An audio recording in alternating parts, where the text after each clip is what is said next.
Assalamualaikum warahmatullahi wabarakatuh.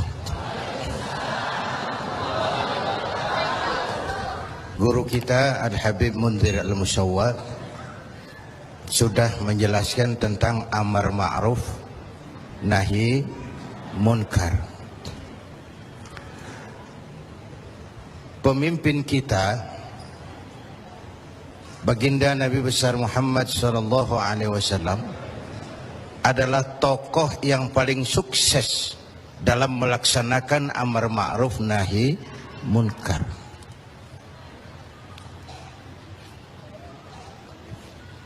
Berkembang dengan pesat, lain dengan agama-agama besar lain, kata Stoddard. Agama Buddha punya Raja Asoka, agama Persia punya Raja Cyrus, bukan Cyrus Sinaga, Cyrus. Agama Kristen punya Raja Konstantin. Mereka ini raja-raja besar dan berkuasa yang menunjang agama yang dianutnya dengan segala daya dan dana, dengan segala kekuatan dan kekuasaan. Lain dengan baginda Nabi. Beliau bukan raja, tidak anak penguasa, tidak pula orang kaya. Tapi amar ma'ruf yang dilaksanakannya berhasil menembus dinding Jazirah Arabia, mewarnai hampir 2/3 belahan bumi. Nah, saya mau ambil porsi apa landasan beliau dalam melaksanakan amar ma'ruf dan nahi munkar sebelum ke arah yang tadi sudah ditanyakan Saudara Agung. Pertama, landasannya adalah siddiq. Apa? Jujur. Sebab bagaimana orang mau amar ma'ruf nahi munkar kalau dia nggak punya kejujuran? Nabi kita itu lidahnya adalah hatinya, ucapannya adalah perbuatannya, perintahnya dia berwibawa, ajakannya diikuti karena beliau pelaksana pertamanya. Keteladanan. Kalau kita gimana mau berhasil amar ma'ruf? Cuma teriak, saudara-saudara sedekah, sedekah. Yang teriak buntut gasiran, mbahnya pelit. Jujur. Kata orang tua Melayu gini, wahai saudara, adik dan kakak, peganglah jujur, jangan durhaka. Jauhi bohong, haramkan dusta, supaya hidup tidak ternista. Asik kan? Asik kan? Jauhi bohong, haramkan dusta, supaya hidup tidak ternista. Orang bisnis, modal paling penting adalah kepercayaan. Coba saudara punya kapital miliaran, kalau nggak dipercaya orang, ada nggak yang mau ngasih proyek? Ada nggak? Ada nggak? Nyaut. Modal utama dalam bisnis kepercayaan. Modal utama dalam memimpin kepercayaan. Modal utama dalam seluruh gerak hidup kita kepercayaan. Kalau hidup udah dipercaya, Bu, biar duit banyak juga enak rasanya. Bener. Kalau sudah dipercaya, walaupun duit banyak enak rasanya. Jujur. Bahkan ini modal utama kepemimpinan beliau. Bukan S3, enggak profesor, doktor, enggak, Al-Amin. Orang yang jujur, dan itu yang kita perlukan sekarang. Gayus. Saya lihat bukan saja kasusnya aneh, penanganannya juga aneh. Orang sekali bergayus bisa ngobok-ngobok semuanya. Sekarang banyak yang telinganya pada merah, matanya pada pedas. Begitu dia nyanyi, bagaimana dia merambah kepolisian, merambah kejaksaan, merambah kehakiman. Lalu penanganannya juga aneh. Kayaknya mau terfokus kepada kasus gayusnya, padahal yang terbesarnya adalah mafia hukum dan mafia pajak. Kan itu soal yang paling besar ini. Kita perlu jujur, jangan ada dusta di antara kita.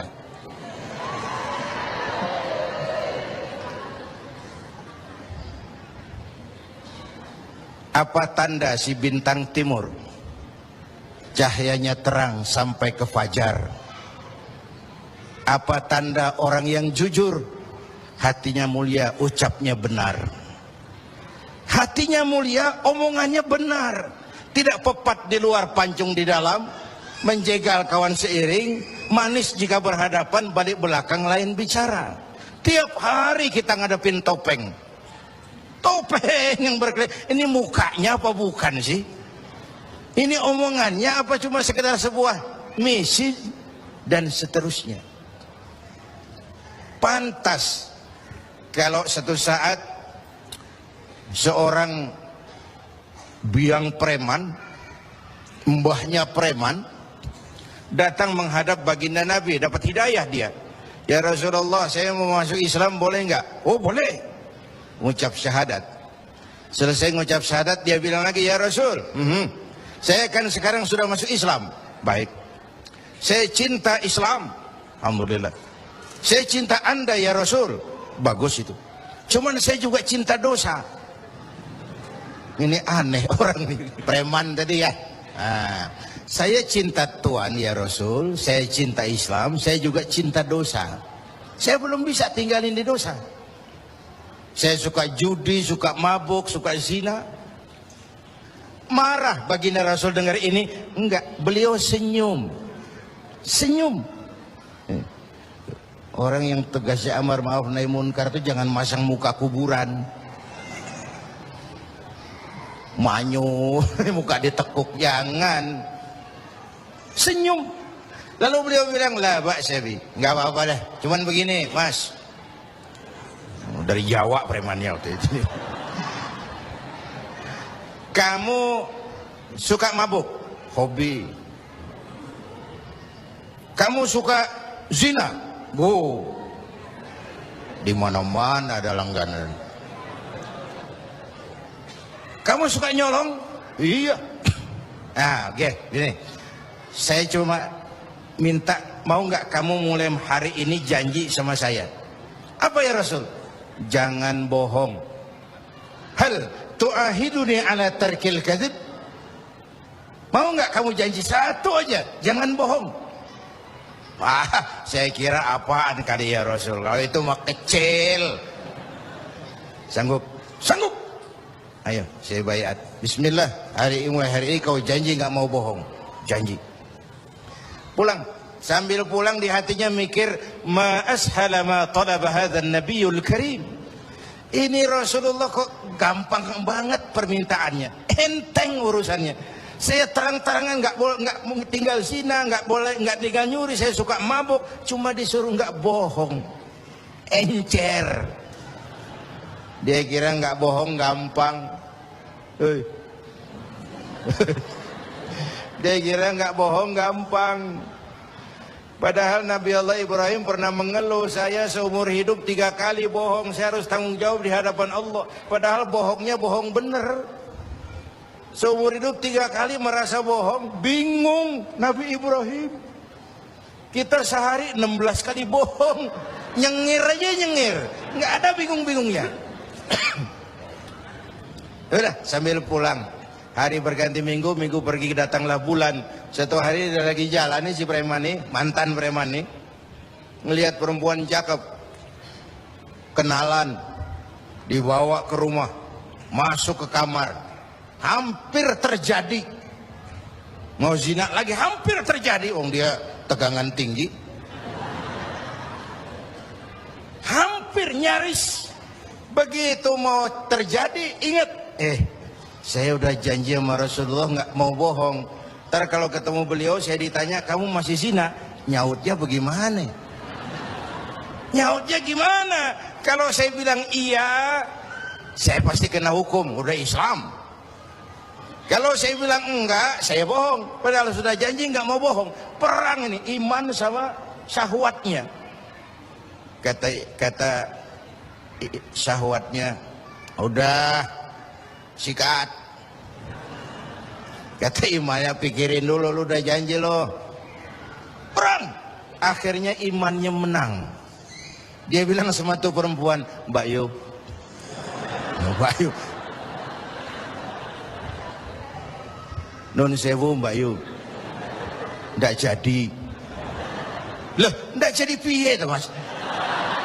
Ya wis pokoknya nggak jadi.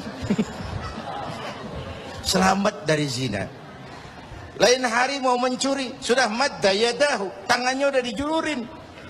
Ingat lagi ntar kalau ketemu Nabi ditanya, lo masih nyolong nggak? Gimana nyautnya? Tiap kali mau berbuat jahat, tiap ingat janjinya. Tiap ingat janjinya, terhindar dari perbuatan jahat. Paling akhir dia datang menghadap Nabi, ya Rasul, apa? Sadaqta ya Rasul, Anda benar ya Rasul. Kenapa? Yang Anda minta atuk, kedengarannya enteng, cuman pongkolnya. Saya nggak bekutik ya Rasul. Lihat pengaruh jujur dalam hidup. Kiai, mohon maaf kalau saya potong jawaban jujur Kiai ini. Nah, bagaimana dengan sifat dari hakim-hakim kita dalam memutuskan ini, Kiai? Ya, kita berharap mudah-mudahan mereka jujur. Perkara apa ini harapan hampa itu soal nanti lah. Yang penting kita berharap mereka jujur dan mempunyai rasa keadilan. Bapak Ibu hadirin yang saya hormati, ini satu dasar amar ma'ruf tuh, jujur. Yang kedua, tabligh, menyampaikan ini pun nggak gampang. Satu saat beliau lagi dakwah di kalangan elit, datang orang buta nyebarin agama, nanyain agama, agak masam, muka beliau agak berpaling. Turun ayat abasa wa tawalla an ja'ahul a'ma. Ya.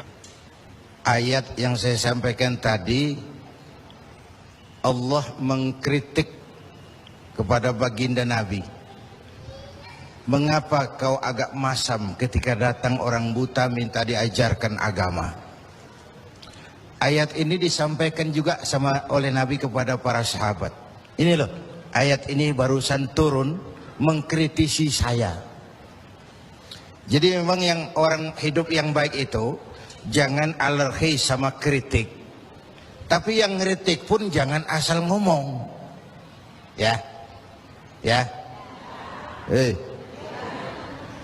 Orang jangan alergi sama yang namanya kritik. Karena kritik itu yang sering membuat kita berpikir. Dikritik yang membuat kita dewasa. Dikritik yang membuat kita jadi bijaksana. Pujian sering jadi racun. Walaupun sementara kita senang. Ibu cantik loh Bu. Wah, mekar hidungnya.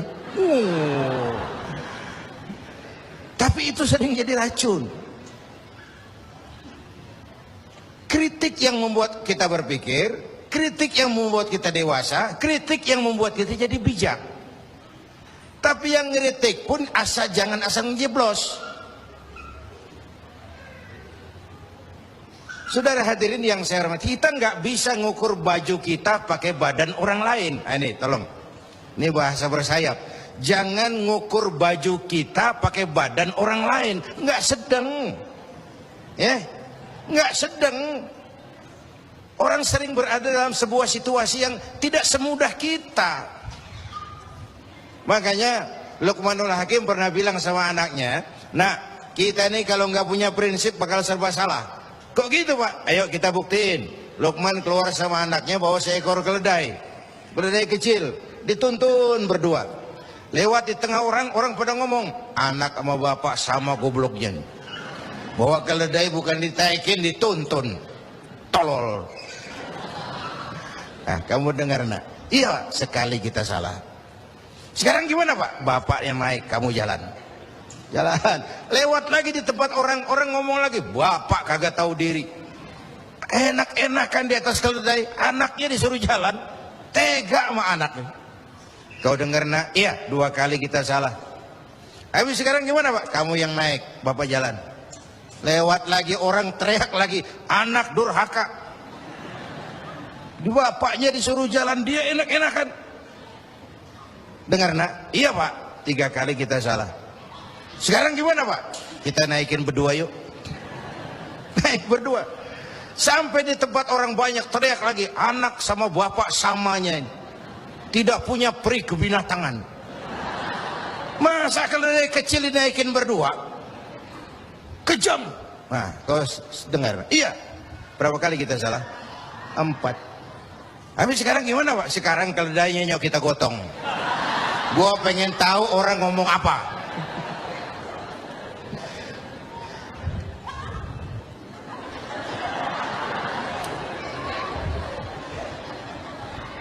Begitulah Bapak Ibu hadirin, tanpa sebuah prinsip kita sering terombang-ambing. Makanya kita rakyat ini kudu punya filter. Rakyat harus jadi rakyat yang cerdas. Emas pasti kuning. Ya, apa semua yang kuning pasti emas? Rakyat harus cerdas. Ini nyengir tapi mikir nih, ya. Bapak Ibu hadirin yang saya hormati, karena itu kembali kepada sifat menyampaikan, apalagi yang menyangkut hak orang banyak. Orang-orang tua Melayu bilang begini, mengapa orang menembak ungka? Karena merengguh buah embacang. Kenapa orang banyak celaka? Karena serakah dengan hak orang. Anak udang dimakan itik, itik berenang di air timpas. Hak orang jangan diusik. Kalau diusik badan terhempas, hancur. Karena yang menyangkut hakul adami, hak-hak manusiawi itu harus dipenuhi. Tabligh menyampaikan. Ini kan kadang-kadang dari atasnya bagus, di tengah jalan banyak tukang sunat. Turun ke tingkat menengah, ini jalur birokrasi, sunatin. Turun lagi ke bawahnya, sunatin. Turun ke gubernur, sunatin. Turun ke wali kota, sunatin. Turun ke camat, sunatin. Sampai ke rakyat, ujungnya doang dikit bener. Kebanyakan tukang sunat di negeri kita. Belum lagi kerja mubazir. Itu ada pepatah orang Melayu bilang begini, wahai kawan, banyaklah zikir, mengingat Allah, janganlah mungkir. Wahai kawan, banyak berzikir, mengingat Allah, janganlah mungkir. Hindarkan semua kerja mubazir supaya hidup tidak terisolir. Kerja mubazir itu kayak apa? Kayaknya kenal Ja'ronah. Pernah dengar nama itu? 6 kilometer di luar Mekah itu ada Masjid Ja'ronah, tempat kita ngambil mikot ihram kalau mau umrah. Ja'ronah itu perempuan lugu. Lugu ya tipis-tipis sama bego dah. Bego tahu bego? Minum es ditiup, nah tuh bego tuh. Dia kira ngebul panas. Ini Ja'ronah kalau malam nenun kain, siang dia rusakin lagi. Supaya apa? Supaya malam punya kerjaan, nenun lagi. Siang dia rusakin lagi, malam dia tenun lagi. Allah sindir kita dengan peristiwa itu. Wala takunu kallati naqadat ghadlaha min ba'di quwwatin ankatha. Jangan kamu seperti perempuan lugu itu yang kalau malam nenun kain, siang dia rusak lagi. Malam dia tenun lagi, siang dia rusak lagi. Jalanan udah bener-bener dipaculin. Supaya apa? Besok punya kerjaan dananin jalanan. Berapa banyak proyek Ja'ronah di Indonesia ini? Tahsilul hasil, mengerjakan yang udah beres.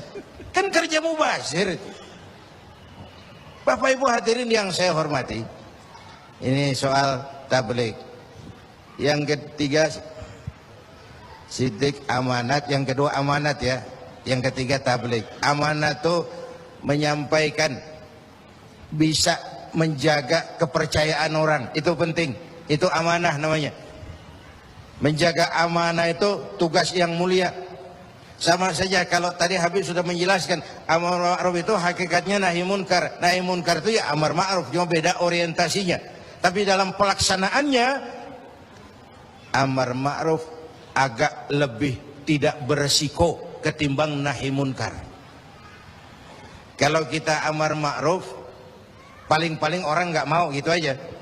Orang kalau diajak sholat nggak ada yang marah insya Allah, tapi nggak mau ya gitu aja. Tapi kalau dicegah judi, dicegah zina, dicegah judi, oh bandarnya kuat-kuat sekarang ini. Bandarnya kuat-kuat. Jangankan kelas kita, hukum aja bisa dijual beliin, perkara bisa dijual beliin. Saya tempo hari saya bilang, rakyat kecil kalau mau laporan kehilangan ayam itu kudu jual kambing. Harga laporannya mahal. Nanti berperkara kepengen menang mesti jual sapi. Cuma mau ngurus ayam hilang, kambing hilang, sapi lengit. Itu kadang-kadang ya kita nggak bisa, karena selalu ada permainan dan itu proses. Salah siapa? Ayo kita perbaiki sama-sama. Ini negara-negara kita. Kemerdekaan ditebus dengan keringat, air mata, darah dan nyawa orang-orang tua kita. Membangun negara ini kita biayai dengan uang kita rame-rame. Kita yang bayar pajak listrik, pajak mobil, PBB, uangnya dikumpulin bangun negeri ini. Saya ikut bayar pajak. Karena saya tidak rela kalau uang pajak itu digunakan cuma untuk studi banding atas nama jalan-jalan. Ya. Lalu dibikin slogan besar-besar, orang bijak bayar pajak, orang pajak ngemplang pajak. Ini bagaimana kayak ini? Kalau yang ma'ruf berjalan, tapi yang munkar juga berjalan, artinya kita hanya beramar ma'ruf tapi tidak bernahi munkar. Syauqi bilang dalam sebaik syairnya, famata yablughul bina'u yawman kamaluhu idza anta tabni wal akharu yahdimu. Kapan bangunan mau selesai? Kalau kamu bangun orang lain ngancurin. Orang Betawi bilang itu namanya kayak nimba kagak dibendung. Gimana airnya mau kering kalau nimba nggak dibendung? Kenapa? Yang ma'ruf jalan, yang munkar juga jalan. Maka amar ma'ruf nahi munkar harus ditegakkan secara bersama. Satu. Yang kedua, saya sepakat dengan guru kita Habib Munzir bahwa amar ma'ruf nahi munkar sesuai dengan bidang dan keahlian kita masing-masing. Jangan memaksakan sesuatu untuk hal yang memang bukan dunia kita. Saya dulu pernah mimpin partai politik. Dulu zaman jahiliyah. Belakangan saya menyadari politik memang bukan dunia saya. Walaupun partai politik perlu, tapi biarlah orang yang dunianya di situ saja yang mengurus politik. Saya lebih baik sama-sama Habib Munzir lah ngurus umat dan dakwah ini. Jangan memaksakan sesuatu yang memang bukan dunia kita di situ. Kalau kiai disuruh bangun jembatan, apa camat mau ngurusin tahlil? Itu yang kedua. Yang ketiga terakhir, semuanya harus berangkat dari husnuzan, baik sangka. Apa yang terjadi oleh tokoh lintas agama dan sikap Bapak Presiden, kita jembatani dengan husnuzan. Kita percaya pemerintah pasti punya niat baik untuk mensejahterakan rakyat. Kita juga percaya tokoh lintas agama punya tanggung jawab moral. Mereka memberikan teguran bukan karena benci pemerintah, tapi ingin melihat negara ini berjalan dengan baik. Saya ingatkan waktu PSSI lawan Oman, itu ada penonton yang namanya Ardi turun ke lapangan, tendang bola ke gawang, untung nggak gol. Waktu ditanya, saya bukan benci sama PSSI, saya bukan mau ngacoin pertandingan, saya cuma greget kenapa sih nggak gol-gol PSSI ini, penalti aja meleset, capek saya greget. Nah, karena itu saya percaya para tokoh lintas agama punya niat yang baik, ingin melihat negara ini berjalan dengan transparan. Kita juga percaya pemerintah punya niat baik untuk mensejahterakan rakyat, cuma tentu ada berbagai kendala dan diperlukan kesungguhan dan kejujuran. Sekali lagi, kesungguhan dan kejujuran. Jangan ada dusta,